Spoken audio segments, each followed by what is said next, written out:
So yun na nga mga kamaris, tinanggal na yung lumang headlight natin na kinakalawang na at kinakalkal na yung una ng ating motor. So pinapalitan na rin natin ng cover yung upuan natin kasi maraming kalmot ng pusa. So makikita natin dito na ito yung bagong headlight na ipapalit natin sa kinakalawang nating headlight, ano. Papalitan natin ng bago. So ngayon ay dito natin ikakabit yung headlight. Yan. So tapos na yung cover ng upuan natin. Ayan, hinigpitan na yung mga clearings pagkatapos may kabit yung mga upuan, ano.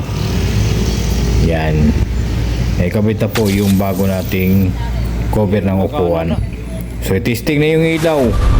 Wow, gumagana na yung headlight ng ating motor. Yes.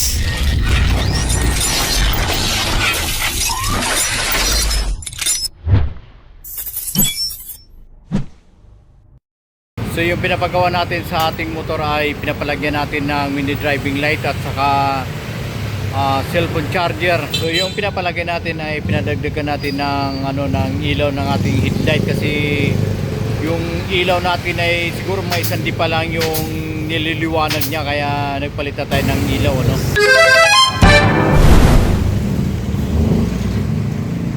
Parang may clean, no? May clean bolt. Yan meron. Hindi pwedeng maglagay ka rito, dito banda.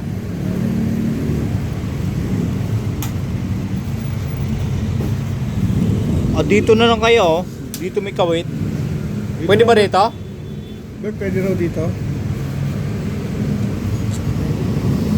Pwede raw. Ay, dito pwede, no?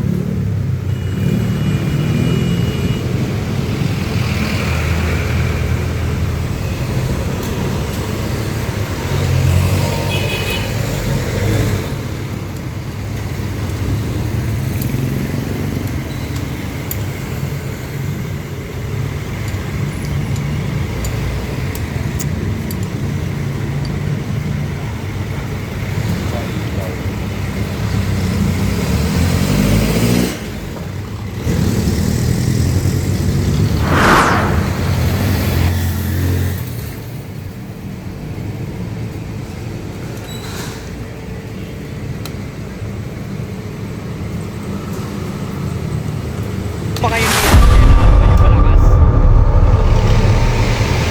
Baka mayroon ko yung ilaw dyan na malakas. Mapalitan na rin yan. Kinakalawang na eh.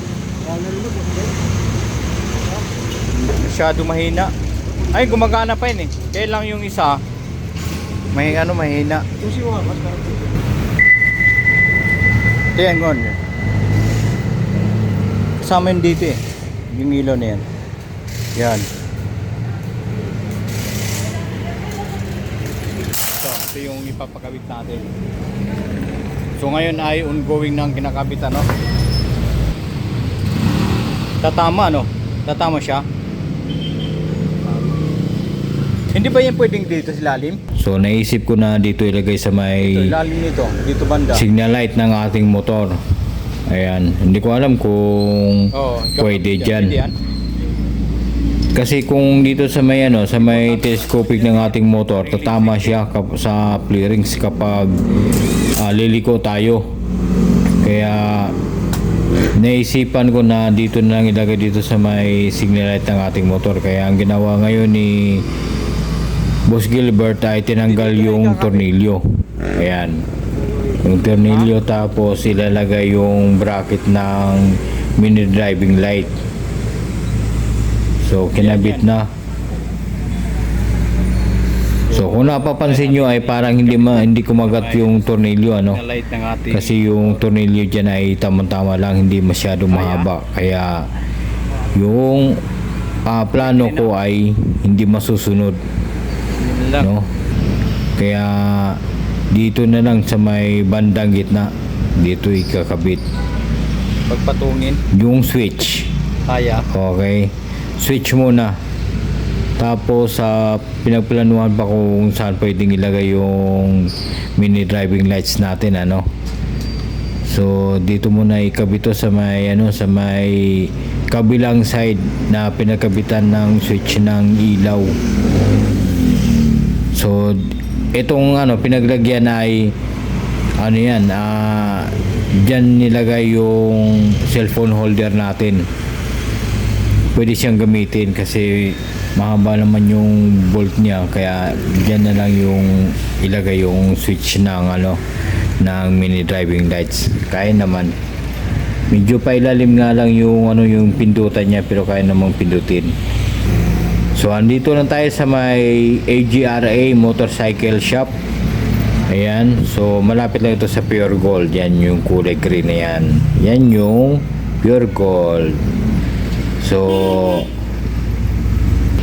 makikita natin dito na ongoing yung yung pagkabit dun sa request natin na ilagay yung mini driving lights.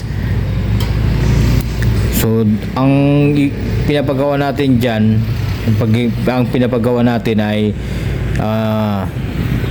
eto, kung napapansin nyo ay pinapaayos na rin natin yung upuan ng ating motor kasi marami mga kalmutang pusa, medyo luma na siya tingnan, kaya pinapalitan natin siya ng cover. Tapos ayan, nagpalagay tayo ng mini driving lights at saka yung headlight ng ating motor ay pinapalitan na natin kasi medyo kinakalawang. Tapos nagpalagay rin tayo dyan ng charger ng cellphone para kung malayuan na biyahe ay meron tayo magagamit. So tinanggal na yung yung cover ng upuan kasi papalitan na siya ng bago. Yun nga lang, wala silang stock na yung may tatak na Honda. Kaya nagpalagay na lang tayo ng ng ibang upuan. So ikinabit na yung yung Lagyan mo ng ulo ng ating motor So sinabi ko kay kay Boss Gilbert na ilagay na yung ilaw para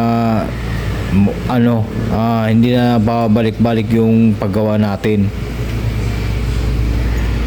So ginagawa rin yung upuan para sabay-sabay na sabay-sabay nang matapos.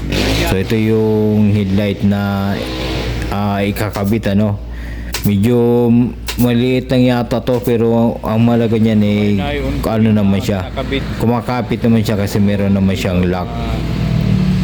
So yan, tinesting. Ayan, umiilaw siya. So mapapalitan na natin ng ilaw yung ating headlight ng ating motor. Ayan, umiilaw Okay. Yan. So ito yung cover yung pinapalagay natin malapit ang matapos. So dito lang talaga pwedeng ilagay ito sa may gilid ng tapaludo, dyan lang pwede. So gagamit lang siya ng bakal, itong nilalagarin na yan. Yan yung pagkakabitan ng mini driving lights natin, yung bakal na yan. So mabilis na siyang lagarin kasi medyo manipis na naman. Yan ang ikakabit doon sa may telescopic ng ating motor, doon sa may gilid ng tapaludo. Doon ilalagay diyan ilalagay, tapos doon isasabit yung ating mini driving lights. Magagamit natin yan kasi medyo malabo talaga yung ilaw natin. So dati naman ay nalagyan yan, kaya lang nung na-disgrasya tayo, tapos yung motor natin nakatingga ng ilang buwan, siguro mababa na yung 5 buwan na hindi natin nasakyan ng motor Kaya nung ginamit natin yung motor, yun, napansin ko na wala na yung ilaw. May nagka-interest. Mahal yung ilaw na yun, yung una kong nabili. Bali almost 3,000 yung halaga. Ito nabili lang natin sa TikTok to, wala pang 500 yung halaga. Sabi nga ni Boss Gilbert na maaaring masira to kaagad kasi wala siyang fan, yung umiikot, wala siyang electric fan. So yung yung pinapakabit natin na cover ng upuan ay tapos na. Ayun, ang ganda oh. Oh, wala siyang tatak na Honda pero maganda siya. Kasi yung isa kasi luma-luma na eh. Pag nabasa ng ulan, babasa rin yung patalo natin kasi naiipon yung tubig. So yan, kinabit na yung upuan. Tapos ikakabit rin yung clearings dyan. Yan, kakabit yung clearings. So kailangan kasi tanggalin yung clearings kasi nakabolt yan. Yan, ikakabit na siya. Okay, tapos kabit mo yung bolt para matibay. So meron siyang bolt sa may gilid. Pag tatanggalin yung upuan, kailangan tanggalin yung clearings na yan kasi may dalawang bolt yan na na kabilaan dyan sa upuan. Okay, so ayun, kabit na yung upuan natin na bagong cover yan, pinapakita sa atin na yung problema ng ating motor ay yung baka lang sa may bandang gitna, hindi pala dito sa may bandang gulong, kaya hindi siya pantay hindi siya pantay yung plaka at saka dun sa may gulong ay hindi pantay, na disgrasya kasi itong motor na to lang pala yung bakal na kailangan na siyang yung parang hawiin. Ayun, may ilaw na siya gumagana na yung ilaw. Ayan, ang galing. So magagamitan natin yan lalo na pa bibiyay tayo sa gabi. Meron na tayong bagong ilaw, tapos meron na rin tayong charger ng ating cellphone. So hindi na tayo malulubat habang nagbibiyahe tayo. So na nga mga kamarik, sa last na kinabit ngayon yung dugtungan ng ating tambocho, yung yung clamp. Bali nagpapakabit tayo ng headlight, driving light, mini driving light at saka charger ng ating cellphone. Magagamit natin yan kapag bibiyahe tayo ng malayuan.